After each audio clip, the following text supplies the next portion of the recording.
na-intriga kami ni Patpi. Sabi namin, bakit yung BICAM report na yan na linalabas, yung I think about 10 pages, na may mga items na blanco yung amount.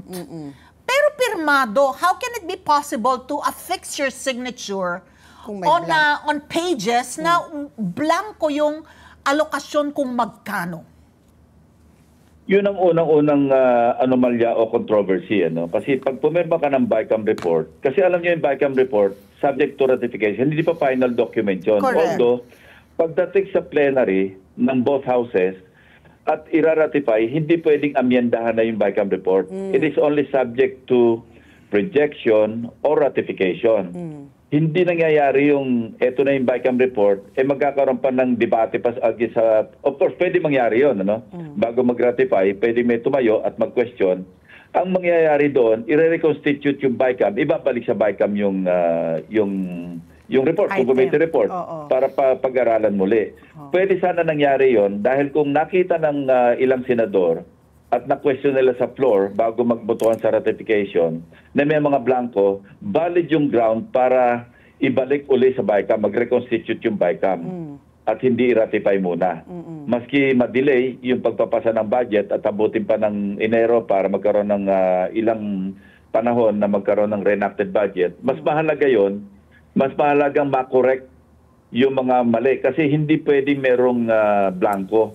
Noong 2018, natatandaan ko, para sa 2019 budget, meron din ganyan nangyari. Pero iba naman yung, parang deja vu nga ito nung malaman ko tungkol sa mga blanco. Kasi ang nangyari noon, nag-ratify kami, nag-ratify yung House sa ilalim ng ni Speaker GMA pa ito noon. Napansin namin ng mga staff ko, teka muna, parang magkaiba yung na-ratify namin sa Senado, na yung ganun din ang na-ratify na para faithful reproduction yan ng BICAM report, yung enrolled bill. Pero nang nakita namin yung enrolled bill, bago na pirmahan ni Senate President Soto, nakita namin na teka muna, magkaiba yata ito. Merong para namamasyal na 75 billion pesos worth of different projects na nasama sa enrolled bill na hindi kasama sa ratified version o ratified BICAM report. So pinurso namin ito. Pinagbigay alam namin kagad sa Malacanang. And si Pangulong Duterte through ES Bingbong Medialdea, kinausap namin, nag-usap-usap muna kami. Ang maganda noon, nagkakausap kami ng majority sa minority. Nagpulong kami noon, Senate President Soto, Senator Drilon ng minority bloc. Si Senator Loren Legarda, siya yung Finance Committee Chairperson. Tapos si Senator Gringo Honasan. So, kinusulta namin kasi walang lawyer sa amin. Kinusulta namin si Senator Frank. Ano magandang gawin ni Espirito? Kasi baka masisi naman siya kapag hindi niya pinirmahan yung enrolled bill, madidelay yung budget kasi Disyembre na yon. Maganda yung sinuggest ni Senator Drilon na parang i-annotate para bang i-qualify yung pagpirma. At yung ganun nga ginawa ni Senate President Tito Sen, na sinasabi niya doon sa pinirma niya, ang pinipirmahan ko lamang yung nakapaloob doon sa aming niratify na BICAM report. Hindi ko pinipirmahan yung enrolled bill mismo. Parang kinwalify niya. So, anong nangyari? Masusing tiningnan uli ng Malacanang noon at nakakita pa sila ng additional pa mga 20 billion. Wow. So yun ang pinakamalaking dito message na ginawa ng Pangulo na umabot ng 95.3 billion pesos. Galing kasi yun Sana kung may nakakita ring senador na iba yung enrolled bill, assuming Assuming. kasi maraming possibilities dito, hindi pa maliwanag Yung bang mga blanco, sino nag-fill in the blanks? Correct. Kung yung mga blanco sa BICAM report doon sa Senate version na siya ring, I assume, na BICAM report ng House, napila pa nito noong pinrint yung enrolled bill, dapat bagsakan ng sisirito yung House. Kasi ang nagpiprint ng enrolled bill, House hindi naman Senate Kasi kaya nga nangyari nun, iniba nila yung enrolled bill doon sa ratified na BICAM report. So kung gano'n na nangyari, ang bunto ng sisi dapat nasa House of Representatives. Well, may part din ng Senate kasi bakit hindi nyo pinoint out? Teka muna, may mga blanco ito. O kaya, yung BICAM report na na-ratify natin na iba sa enrolled bill.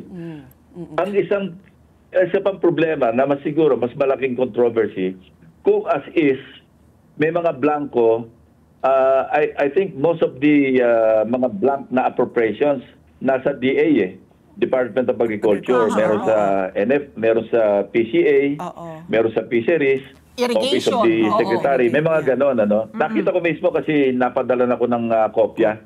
And at least 14 senators ang nakapirma doon sa BICAM report na may mga blanco. So, doon pa lang sa ginawa ng Senate, medyo may problema na kasi blanco. Kung ang balikan ko yung kung ang pag-fill up ng mga blanco ay nangyari sa pag-enroll ng doon sa enroll bill, ang kasalanan nasa House.